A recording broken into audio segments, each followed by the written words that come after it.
তোমরা নবী ঈসার কাছে যাও। নবী ঈসা বলবে আজকে কিয়ামতের ময়দান কেউ কারো না সন্তান বাবার পরিচয় দিবে না, বাবা সন্তানের পরিচয় দিবে না, পীর মুরিদের পরিচয় দিবে না, নেতা আল্লাহু আকবার নেত্রীর পরিচয় দিবে না, কর্মীর পরিচয় দিবে না। ওই ময়দানের মধ্যে নবী ঈসা বলবে আজকে উপায় নাই, একমাত্র একজনেই পারে, সে হলো বিশ্বনবী সাল্লাল্লাহু আলাইহি ওয়াসাল্লাম। তার কাছে যাও, যায়া বলো আল্লাহর কাছে ফরিয়াদ জানানোর জন্য। সমস্ত হাসরবাসীরা দৌড়াইয়া দৌড়াইয়া আমার নবীর কাছে যাইবে, যায় দেখবে আমার নবী সিজদায় পড়ে কান্দে। সবাই যায় বলবে আল্লাহর কাছে ফরিয়াদ করেন, আর সহ্য হচ্ছে না, শরীরগুলা মোমের মতো জ্বলে যাচ্ছে।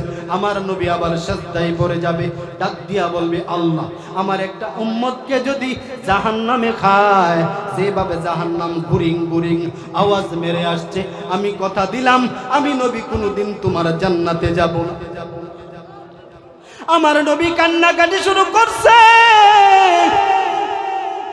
সঙ্গে সঙ্গে আল্লাহ বলবে বন্ধু আর কান্নার দরকার নাই, বন্ধু তোমার কান্না সহ্য করতে পারি না, মাথা উঠাও। উঠানোর পরে বলবে হাত বাড়াও, হাতের মধ্যে এক মুষ্টি পানি দিয়া বলবে জাহান্নামের দিকে ছিটাইয়া দাও। আমার নবী দৌড়াইয়া যাইয়া ছিটাইয়া যখন পানি দিয়া দিবে, সঙ্গে সঙ্গে জাহান্নাম পিছনের দিকে দৌড় দিবে।